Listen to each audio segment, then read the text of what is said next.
Assalamualaikum warahmatullahi wabarakatuh. Ini adalah video lanjutan dari pembuka tadi, yaitu video materi. Silakan kalian simak baik-baik. Hari ini kita akan belajar bab 3, yaitu dinamika politik masa demokrasi terpimpin. Ada dua hal yang akan kita bahas. Yang pertama adalah menuju demokrasi terpimpin. Yang kedua adalah peta kekuatan politik nasional. Yang pertama, Bapak akan menjelaskan juga, yaitu apa sih yang dimaksud dengan demokrasi terpimpin. Demokrasi terpimpin adalah demokrasi yang dipimpin oleh hikmat kebijaksanaan dalam permusyawaratan atau perwakilan sesuai dengan Undang-Undang 1945. Sedangkan Soekarno menjelaskan demokrasi terpimpin adalah demokrasi kekeluargaan tanpa anarki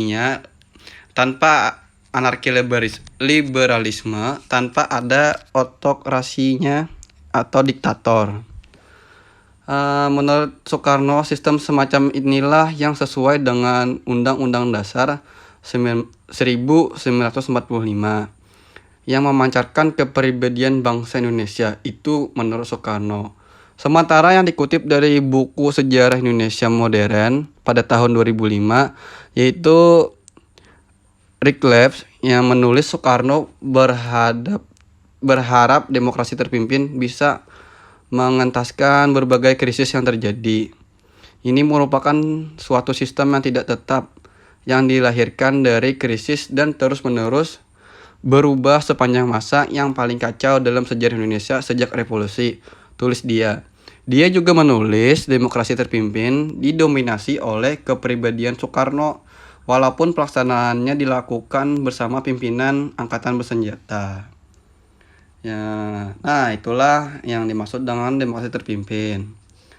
Yang selanjutnya adalah menuju demokrasi terpimpin. Kehidupan sosial politik Indonesia pada masa demokrasi liberal pada tahun 1950 sampai 1959 belum pernah mencapai kestabilan secara nasional. Di sisi lain, Dewan Konstituante yang dibentuk melalui pemilu tidak berhasil menyelesaikan tugasnya menyusun undang-undang baru bagi Republik Indonesia. Kondisi tersebutlah yang membuat Presiden Soekarno berkeinginan untuk menyederhanakan partai politik yang ada dan membentuk kabinet yang berisikan 4 partai yang menang dalam pemilu 1955.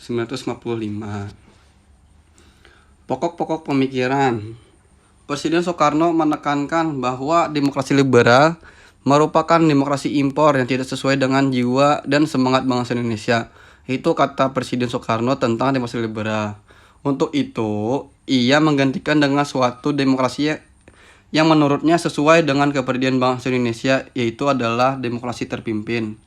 Pokok-pokok pemikiran terkandung dalam konsepsi Presiden 1957, yaitu sebagai berikut. Yang pertama adalah pemberlakuan sistem demokrasi terpimpin yang didukung oleh kekuatan politik yang mencerminkan aspirasi masyarakat secara seimbang. Langkah ini dilakukan untuk memperbarui struktur politik bangsa Indonesia. Yang kedua adalah pembentukan kabinet gotong royong berdasarkan perimbangan kekuatan masyarakat. Kabinet tersebut terdiri atas wakil-wakil partai politik dan kekuatan politik yang disebutkan golongan karya. Nah, itulah pokok-pokok pemikiran dari demokrasi liberal. Yang selanjutnya, gimana sih latar belakang demokrasi terpimpin? Nah, akan Bapak bahas juga tentang latar belakang demokrasi terpimpin. Upaya untuk menuju demokrasi terpimpin telah dirintis oleh Presiden Soekarno. Sebelumnya dikeluarkan dekret Presiden pada tanggal 5 Juli 1959. Langkah pertama adalah pada tanggal 6 Mei 1957, Presiden Soekarno membentuk Dewan Nasional sebagai langkah pertama untuk mewujudkan konsepsi presiden. Melalui panitia perumusan Dewan Nasional, muncul usulan secara tertulis oleh Kepala Staf Angkatan Darat Mayor, yaitu adalah Jenderal Nasution, kepada Presiden Soekarno tentang pemberlakuan kembali Undang-Undang Dasar 1945 sebagai landasan demokrasi terpimpin, yang dimana dulu itu yaitu pada demokrasi liberal menggunakan Undang-Undang Dasar sementara. Usulan Nasution kurang didukung oleh wakil-wakil partai di dalam Dewan Nasional yang cenderung tetap mempertahankan Undang-Undang Dasar 1950. Tetapi atas desakan Nasution, akhirnya Presiden Soekarno menyetujui untuk kembali ke Undang-Undang 1945. Presiden Soekarno mengeluarkan suatu keputusan pada tanggal 19 Februari tentang pelaksanaan demokrasi terpimpin dalam rangka kembali ke Undang-Undang Dasar 1945. Karena yang berwenang menetapkan undang-undang adalah Dewan Konstituante, maka dalam sidang konstitusi tanggal 22 April, Presiden Soekarno meminta Konstituante menetapkan kembali Undang-Undang 1945, yaitu Undang-Undang Dasar, apa adanya tanpa perubahan, dan menetapkannya sebagai konstitusi negara yang tetap. Akan tetapi hingga 3 kali pemungutan suara, anggota konstituante gagal menyepakati konstitusi negara. Usulan presiden tersebut yang kemudian ditindaklanjuti dengan pemungutan suara, yaitu tadi dengan beberapa kali pemungutan suara, anggota konstituante gagal menyepakati konstitusi negara. Nah, itulah latar belakang demokrasi terpimpin. Yang selanjutnya yaitu ialah dekret presiden. Pada tanggal 3 Juli 1959, Presiden Soekarno mengadakan pertemuan dengan anggota Dewan, yaitu DPR Sartono, dan juga yang lain-lainnya seperti Perdana Menteri Juanda dan anggota Dewan Nasional, serta Ketua Mahkamah Agung, yaitu Mr. Wirjono, untuk menyepakati berlakunya kembali Undang-Undang Dasar 1945 sebagai konstitusi negara. Tapi yang ini nih tanpa persetujuan konstituante. Pertemuan tersebut dilanjutkan dengan pidato singkat Presiden Soekarno yang dikenal dengan Dekret Presiden pada tanggal 5 Juli 1959 yang berisi 3 ketentuan pokok. Nah, ada beberapa 4 aspek yang akan Bapak bahas. Yang pertama adalah 3 ketentuan pokok, yaitu pembubaran konstituanse. Yang kedua, tidak berlakunya Undang-Undang Dasar sementara dan berlakunya kembali Undang-Undang Dasar 1945. Yang ketiga adalah pembentukan Majelis Permusyawaratan Rakyat Sementara yang disingkat MPRS, yang terdiri atas anggota DPR ditambah utusan daerah dan golongan serta Dewan Pertimbangan Agung Sementara yang dikenal DPAS.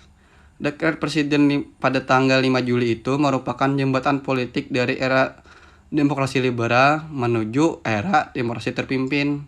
Nah, saat dekret inilah yang mengakhiri sebuah demokrasi liberal yang menuju demokrasi terpimpin.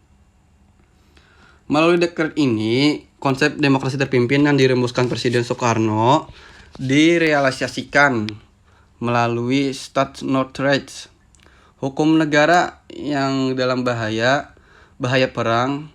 Sehari setelah Dekret Presiden 5 Juli 1959, Perdana Menteri Juanda mengembalikan mandatnya kepada Presiden, yaitu Presiden Soekarno, dan kabinet karyanya pun dibubarkan.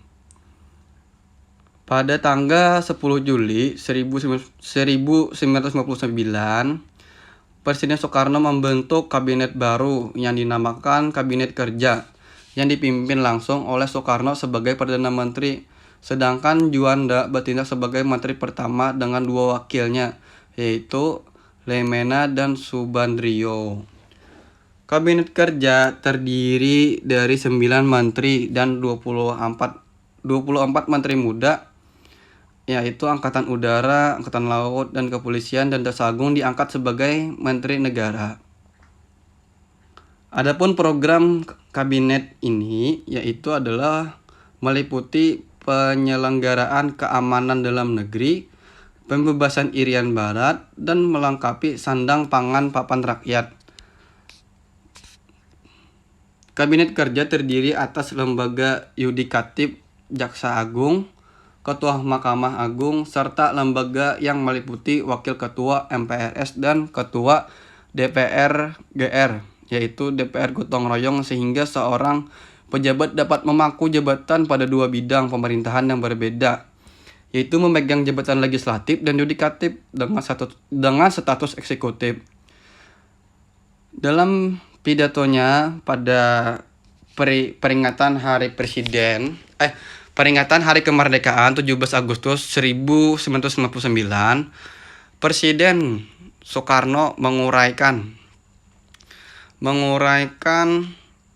ideologi, yaitu ideologi demokrasi terpimpin, yang beberapa bulan kemudian dinamakan Manipol, yaitu manifesta politik yang isinya berisikan USDEK, yaitu adalah Undang-Undang Dasar 1945, Sosialisme Indonesia, Demokrasi Terpimpin Ekonomi, dan Kepribadian Indonesia yang disingkat USDEK. Manipol USDEK ini adalah doktrin resmi yang dicetuskan oleh Soekarno sebagai suatu konsep politik yang harus diterima dan dijalankan dalam setiap aktivitas berbangsa dan bernegara. Yang antara dari demokrasi terpimpin ini juga Presiden Soekarno memiliki beberapa peristiwa yang penyimpangannya terhadap Pancasila dan Undang-Undang Dasar 1945 yang akan kita bahas selanjutnya. Ada beberapa contoh yang penyimpangan pada masa demokrasi terpimpin terhadap Pancasila dan Undang-Undang Dasar 1945. Bung Hatta pernah mengatakan kalau konsep demokrasi terpimpin sebenarnya bertujuan baik, namun cara-cara dan langkah yang diambil terlihat menyimpang dan jauh dari tujuan awal.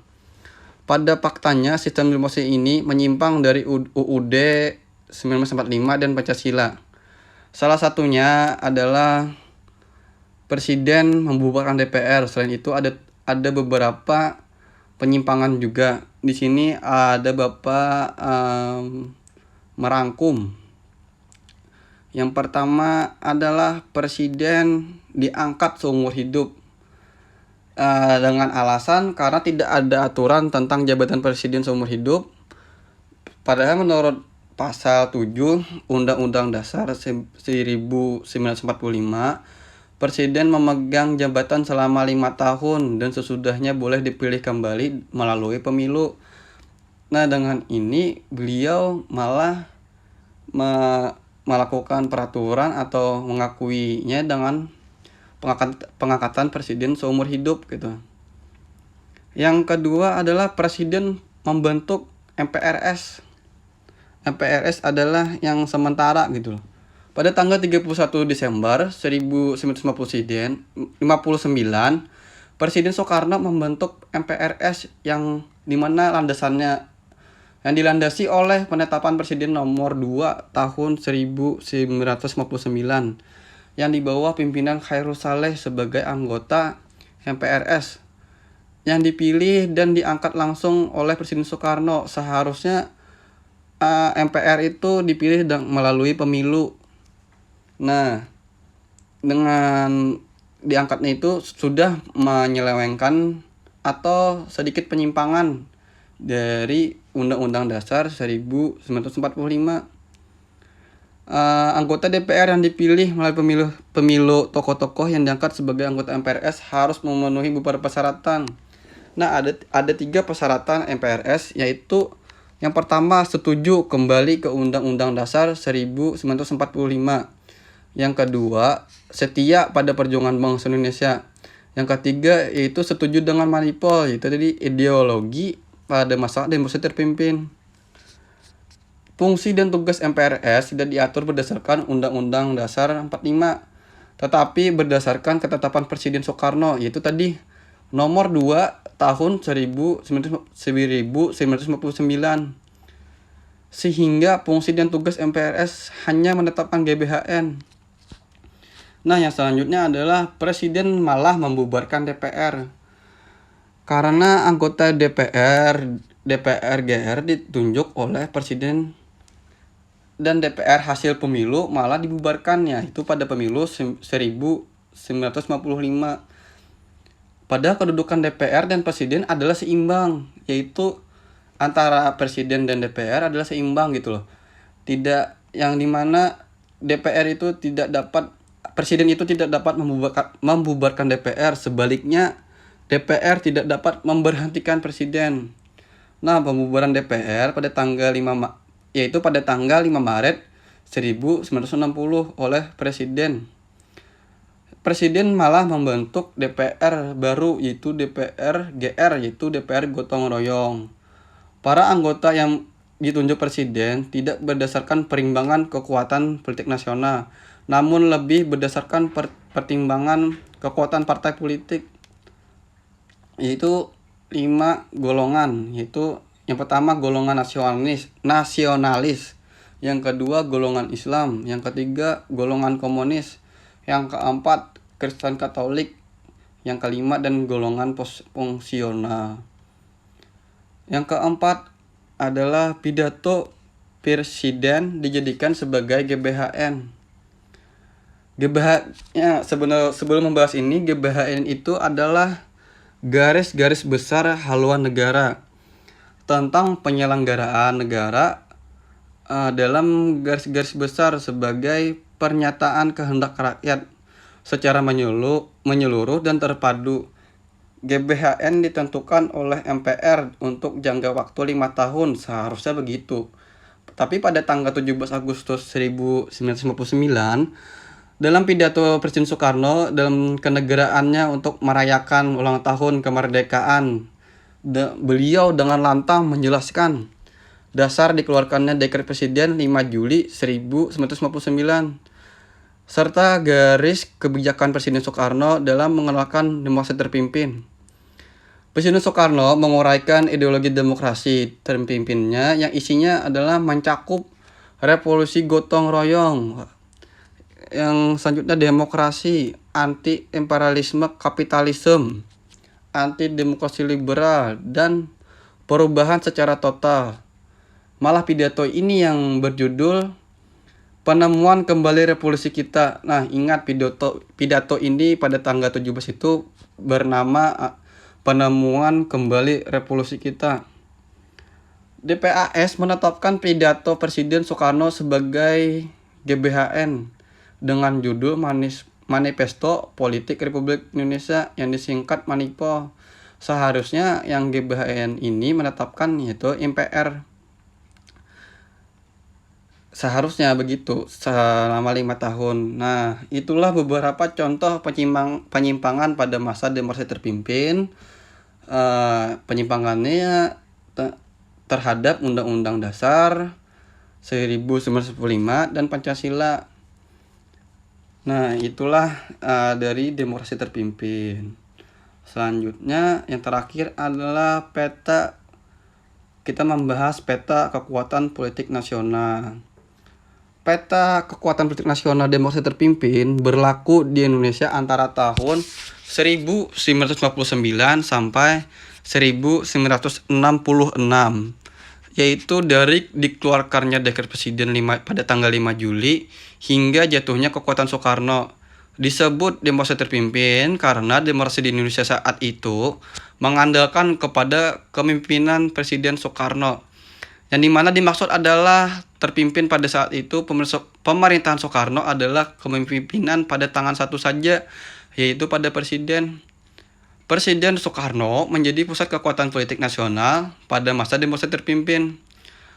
Adapun tugas Presiden Soekarno sebagai kekuatan politik nasional yaitu yang pertama adalah demokrasi terpimpin harus mengembalikan keadaan politik yang tidak stabil sebagai warisan masa demokrasi parlementer atau liberal menjadi lebih mantap atau lebih stabil. Karena pada demokrasi liberal sudah Bapak jelaskan dari bab 2, demokrasi liberal itu tidak bisa dipakai ataupun tidak efektif karena beberapa kali berubah-ubah kabinetnya menyebabkan tidak stabil kenegaraan itu. Yang kedua, demokrasi terpimpin merupakan reaksi terhadap demokrasi parlementer pada liberal. Hal ini disebabkan karena pada masa demokrasi itu presiden hanya sebagai kepala negara, sedangkan kekuasaan pemerintahan dilaksanakan oleh partai. Dampaknya adalah penataan kehidupan politik menyimpang dari tujuan awal, yaitu demokratisi, menciptakan stabilitas politik yang demokratis, menjadi sentralisasi, pemusatan kekuatan di tangan presiden. Ada beberapa faktor juga yang menyebabkan presiden kenapa begini Presiden Soekarno pada zaman itu. Ya juga karena dengan keadaan negara yang begitu tidak stabil gitu loh. Jadi Presiden Soekarno itu mengambil alih negara di tangan presiden juga. Nah, itulah yang bisa Bapak dapat sampaikan dari materi demokrasi terpimpin dan peta kekuatan politik nasional. Jika kalian ingin menambahkan atau ingin bertanya dan tanya jawab, kita akan melakukan diskusi tanya jawab. Diharapkan kalian itu menyimak video ini dengan bagus agar kita bisa dapat diskusi di kelas gitu. Nah, itu saja yang dapat Bapak sampaikan. Nanti kita diskusikan pada pembelajaran hari ini. Wassalamualaikum warahmatullahi wabarakatuh.